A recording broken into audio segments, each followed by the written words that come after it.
Hi everyone, welcome back once again to my educational channel on biology. I'm teacher Janet. Today we'll be discussing Biology Form 4, Chapter 9, Subtopic 9.3 on absorption of nutrients. So actually in Form 2, you have already studied a little bit about the villus. Okay, so the villi are tiny hair-like projections that stick up from the surface of the small intestine, and their function is to increase the total surface area of the small intestine for faster absorption of the nutrients or faster absorption of the digested food molecules, as we can see here. Now in this video we're going to discuss in more detail about the adaptations of the ileum and the villi for absorption, and also how does the process of absorption occur, how do the transport of these molecules occur through the epithelial cells. So let's get started right away. Our learning standards are 9.3 absorption.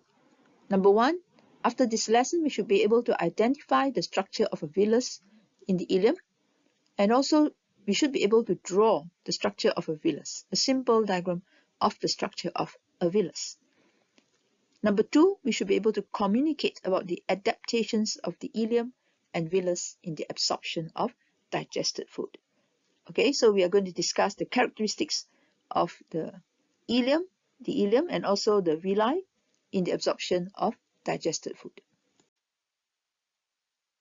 Now, in the last video, we have already discussed the whole process of digestion from the mouth until the small intestine, that is the ileum here, right?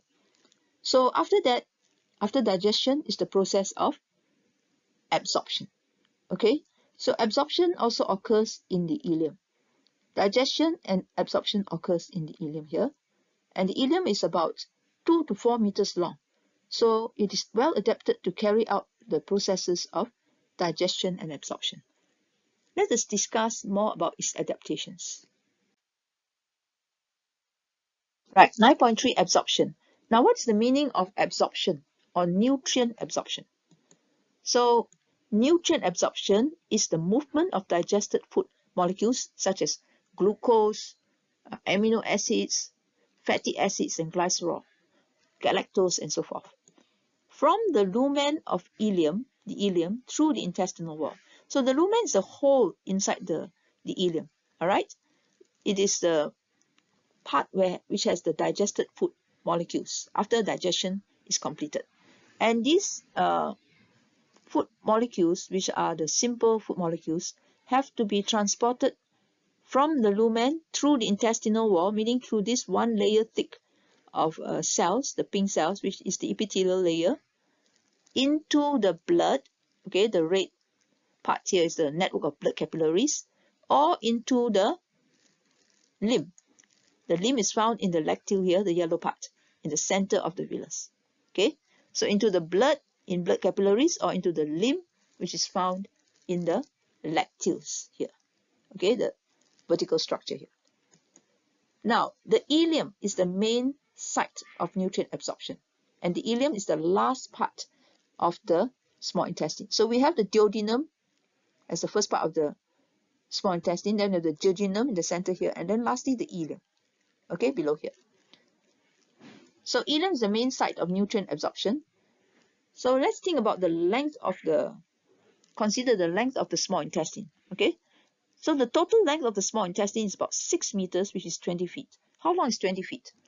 Let 3 men who are 6 feet or more tall lie down on the ground, okay, head to toe, and that will make up about 20 feet, okay, 18 to 20 feet. And that is how long the small intestine is, just by itself, the small intestine. So it is the longest part of the alimentary canal, longer than the large intestine, right? So we call it small intestine because its diameter is small, but actually its length is very long, right? So the diameter of the small intestine is smaller than the diameter of the large intestine. Okay, that's why it's called the small intestine. But it's a very long structure. Then out of that 20 feet, 10 feet, that means half of the length is due to the ileum. okay, the last part of the small intestine. So the ileum is also very long. It's about 3 to 4 meters long, depending on the size of the person, right?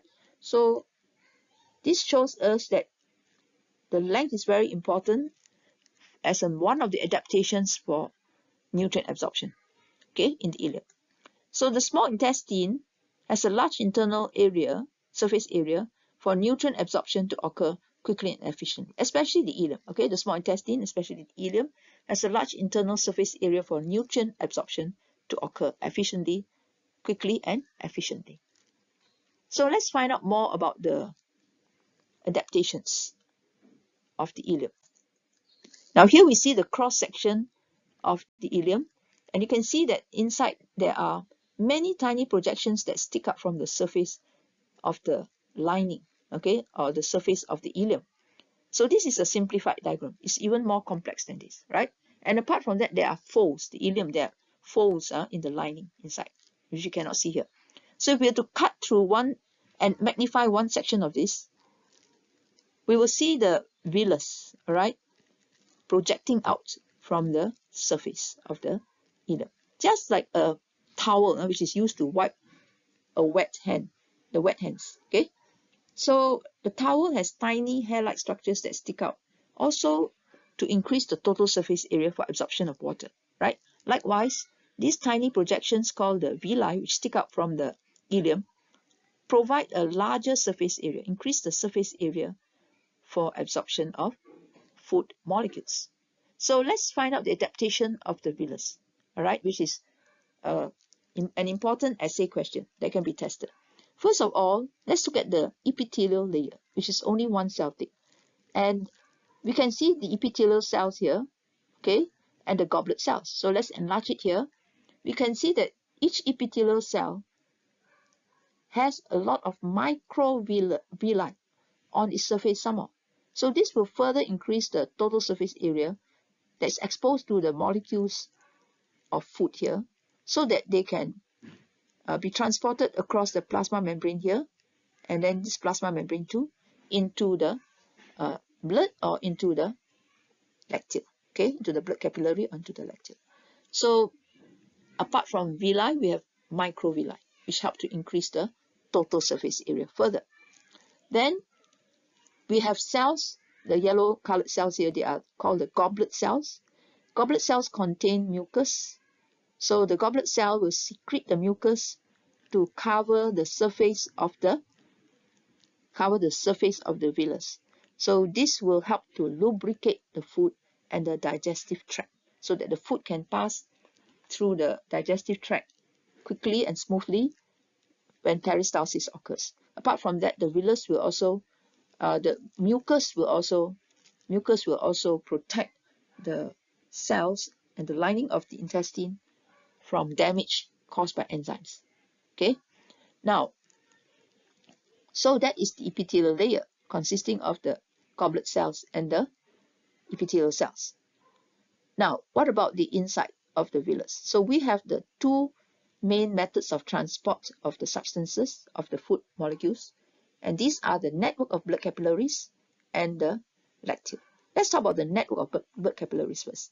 So this network of blood capillaries helps to absorb the water-soluble substances, okay, like amino acids, glucose, vitamins B and C. And then the lacteals here, they help to absorb the fatty acids and the glycerol or the lipids, okay, and also vitamins like A, D, E, K, which are soluble in lipids. So this lacteal will then transport, okay, the function of the lacteal, we ask what's the function of the lacteal, to transport the fatty acids and glycerol to their destinations, which is to the blood, into the blood, and then to the cells, okay. And blood capillary helps to transport other substances like glucose and amino acids, okay, from the villus to the liver, and then from the liver to the cells also, okay. So blood capillary and lacteals are for transport. Now the lymphatic vessel is a bigger vessel that is connected to the lacteals and helps in the transport of the lipids in the body.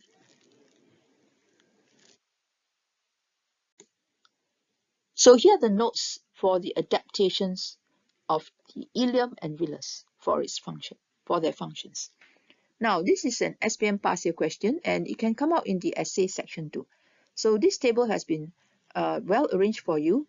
And if you are asked the adaptation of the ileum and the villus for absorption, you must have the characteristic followed by the function.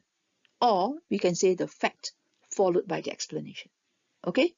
So for example, let's say the question is explain or discuss or describe the adaptations of the ileum for maximum absorption of food, right?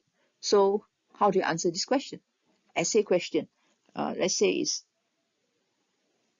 7 marks, right? So you start with the ileum first, and in the ileum you have the villus also, so you have to discuss the villus, okay? So the adaptation of the ileum, it is very long, about 2 to 4 meters long and highly folded, so that's your characteristic. And then continue. Okay, now please ignore the arrow when you're writing the answer in the essay or structured questions. When you're writing the answer, please eliminate the arrows here. Okay, so I write the arrows so that I break up the explanations into 2 parts for you to see. So let me repeat. The ileum is very long, 2 to 4 meters long and highly folded. So it's folded to increase its total surface area for faster absorption of nutrients. So must mention increase total surface area and then for faster absorption of nutrients. 1 mark. Second mark. Its internal surface is covered by tiny projections called villi. Singular is villus. Now some people pronounce this as villi. It's also acceptable. Okay. So to increase its total surface area for faster absorption of nutrients. Same function as the first one. Next, each villus has an epithelial layer which is 1 cell thick to help accelerate or to quicken the nutrient absorption, okay, or to increase the rate of nutrient absorption. So because it's only 1 cell thick, so it's very easy for the transport of these food molecules to occur from the lumen and through the epithelial layer. Now, it has many tiny projections called microvillus on the epithelial cells to provide a large surface area to increase the rate of nutrient absorption too. So similar to the functions at the beginning here, right? So goblet cells. Now, goblet cells secrete mucus which lubricates the food and the digestive tract and protect the ileum from damage by enzymes. Next, the villus has a network of blood capillaries to transport the water-soluble substances such as glucose, galactose, fructose, amino acids to the whole body. First, they will be transported to the liver and then after that to the whole body. Now, the villus also has, each villus has a lacteal to transport fatty acids and glycerol also back to the blood and to the whole body if needed. Okay, there's one more structure that we have to know about in the ileum, and that is the location of the intestinal glands. Okay, this is mentioned in the syllabus, but not in the textbook. But this is important because it's in the syllabus, in the curriculum. Now, intestinal glands are glands that secrete intestinal juice. If you can recall from the previous video, we have discussed the function of intestinal glands in the ileum. They secrete intestinal juice that contain enzymes, 5 enzymes, sucrase, maltase, erepsin, lactase, and lipase, which goes by the acronym SMEL. And these enzymes digest sucrose, maltose, peptides, lactose, and lipids respectively. Okay, for example, sucrase digests sucrose to form glucose, right? And so forth. Erepsin digests peptides to form amino acids. Okay, lipase digests lipids to form fatty acids and glycerol. So where are these intestinal glands that secrete the enzymes found? Now they are located between the villi. So let's say these are the 2 finger-like projections that we call villi. Actually, there are pits in between the villi, which are not shown in the earlier diagrams and also in certain textbook diagrams. They don't show the pits, okay? But actually there are pits here, meaning like depressions here, which contain the epithelial cells, okay, at this outer surface. And the whole U-shaped structure here is called an intestinal gland. All right, here's another one. So this is the intestinal gland that consists of the epithelial cells here, that can, in which some of them can secrete the enzymes, okay, and to form the intestinal juice that helps to digest the food, okay. So the digestion of food occurs in the ileum, and so does the absorption of food.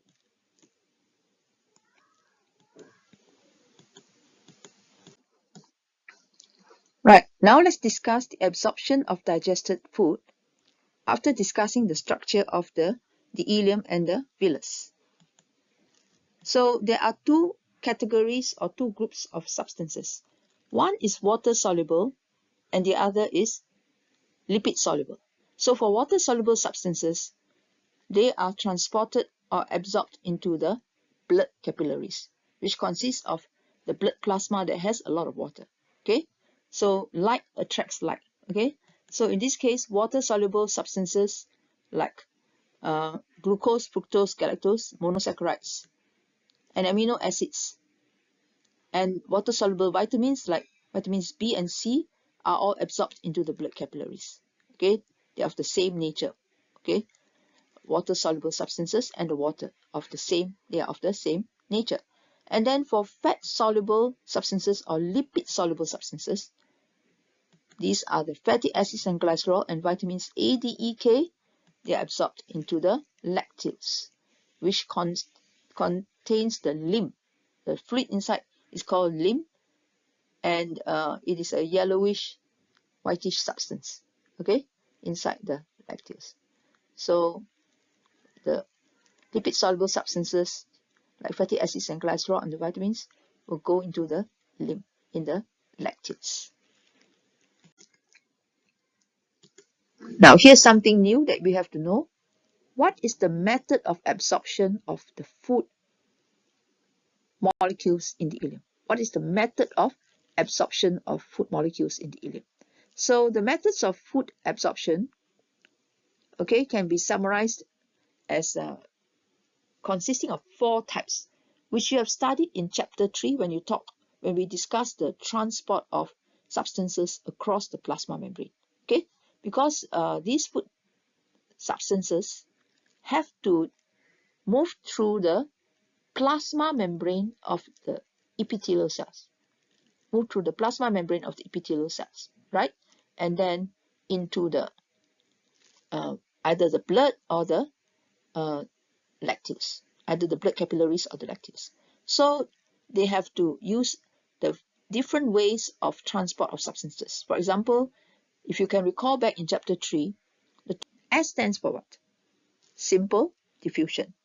O for osmosis, which is related to the movement of water, specifically water or solvents. F stands for facilitated diffusion. Now, SOF, these three do not require energy for the transport of molecules to occur. But A is for active transport that requires energy, because in active transport, substances move against the concentration gradient, right? From region of low concentration, like climbing uphill, to region of high concentration. So that needs energy for the process to occur. So in fact, here we are going to revise a bit about the 4 different methods of transport of substances across the plasma membrane as we go along, okay? Now let's start with fructose. Fructose is a monosaccharide, but it's special because it's absorbed by facilitated diffusion. As we know, facilitated means that it needs the help of a protein, such as a carrier protein, okay? So for fructose to be transported across these epithelial cells here from the lumen and then transported through the epithelial cells into the network of blood capillaries, the process of facilitated diffusion occurs. Now you can also refer back to my video on the movement of the substances in everyday life, right? And there I also explain about the movement of substances of fructose, okay, from the lumen into the, through the epithelial cells of villus into the blood capillaries. So here let's read again. Fructose is absorbed by facilitated diffusion, okay, which uses a carrier protein, and also the substances move down the concentration gradient from region of higher concentration in the lumen to region of low concentration in the blood capillaries. Okay, that's how the fructose moves from region of high concentration in the lumen to region of low concentration in the blood capillaries. Okay, so fructose is absorbed by facilitated diffusion through the epithelial cells into the blood capillaries here, right? Now, but glucose and galactose are different. Although glucose and galactose are also monosaccharides like fructose, they are not absorbed by facilitated diffusion, but by active transport. So these three end products of digestion, glucose, galactose, and amino acids, are absorbed by active transport. Okay? And in active transport, a carrier protein is used. Substances move across the concentration gradient, and this process requires energy, okay, for the active transport of glucose, galactose, and amino acids through the epithelial cells into the blood capillaries too. Then vitamins B and C are water soluble, so they will dissolve in water in the lumen, and they are absorbed together with the water molecules. Okay, so water is absorbed by osmosis, and the molecules move down the concentration gradient. So again, it is passive transport that does not require energy. As we know, in osmosis, water moves from region of high concentration of water, for example, in the lumen here, to low concentration of water in the blood capillaries, okay, inside the villus. So when you are explaining the transport of the digested food, please state the method by which the food is, the food molecules are transported, and also give some characteristics of that type of movement. Okay, so then we come to the fat soluble products. Take note, from number 1 to 5, these are all water soluble. Number 1 to 4, they're water soluble substances. Okay, but 6 and 7, they are lipid soluble substances. So they are not absorbed by the blood capillaries. They're absorbed by the lacteals, or they are absorbed into the lacteals. So the method used is simple diffusion. So we can say fatty acids and glycerol and vitamins A, D, E, K that dissolve in lipid are all absorbed by simple diffusion through the epithelial cells into the lacteals down the concentration gradient. That means from region of higher concentration in the lumen here surrounding the villus to region of lower concentration in the lacteals.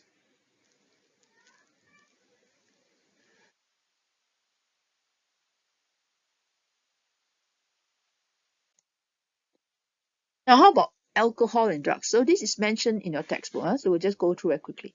Where is alcohol? Where are the alcohol and drugs absorbed? Now, when alcohol is consumed, it enters the stomach, where about 1/3 of it is absorbed into the bloodstream through the stomach lining. That means it's absorbed in the stomach. 1/3 of it is absorbed in the stomach, and the remainder is absorbed in the small intestine. Okay.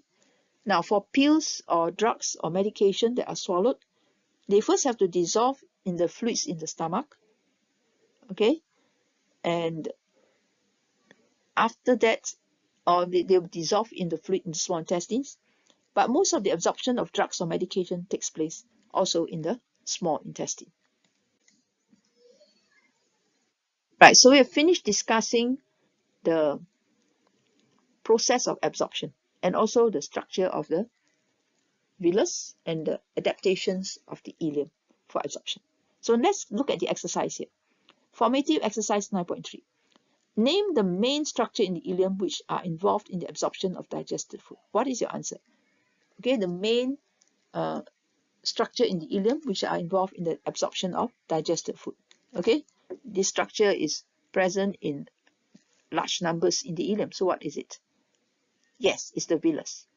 Now, second question. Name the structure in the villus involved in the transport of amino acids. Now, take note, you are asked to name the structure inside the villus involved in the transport. So highlight this word, transport.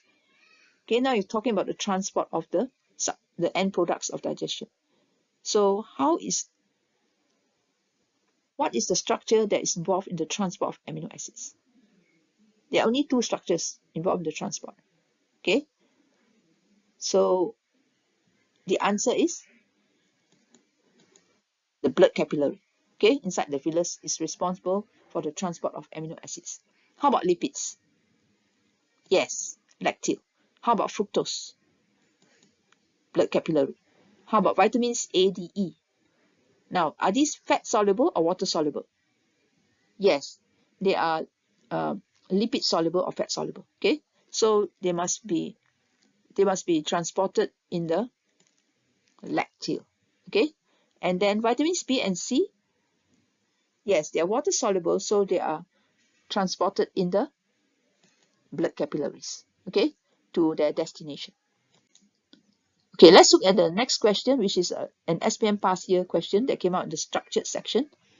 Explain the adaptations of small intestine to increase the surface area, total surface area, for absorption of nutrients. So take note, adaptations to increase the total surface area for absorption.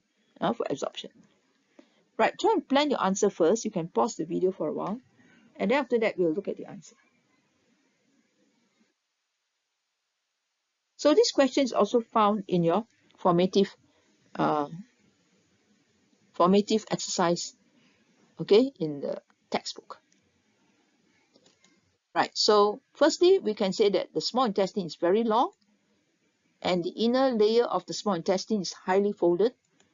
Somehow, the inner layer is covered with villi to increase the total surface area for nutrient absorption, because the question asks for ways in which the small intestine increases its total surface area, right?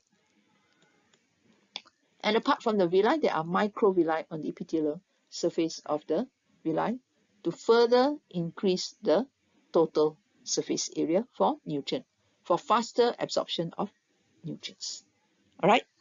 So so there are 4 points here. So 4 marks. Total is 4 marks.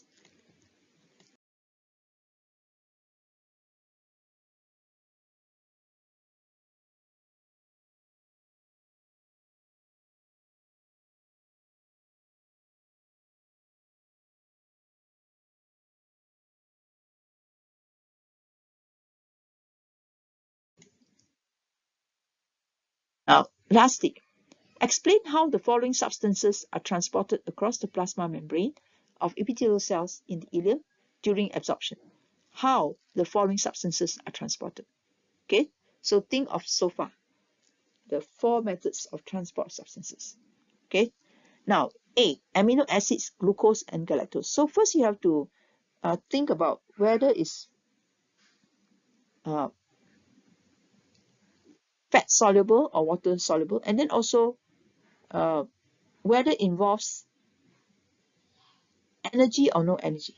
Okay, whether it involves active or passive transport, right? So pause the video for a while and try to answer these 2 questions here. 3 marks each, so it can come out in the structured question. Right, let's look at the answer. For amino acids, glucose, and galactose, they are transported by active transport, as we have discussed just now.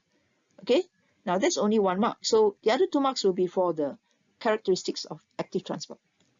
So using carrier proteins in the plasma membrane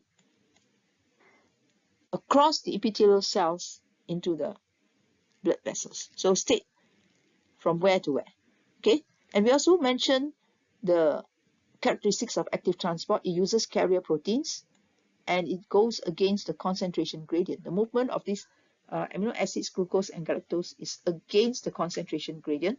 Thus, energy is used for this process. So all these are extra points that can get you the more marks.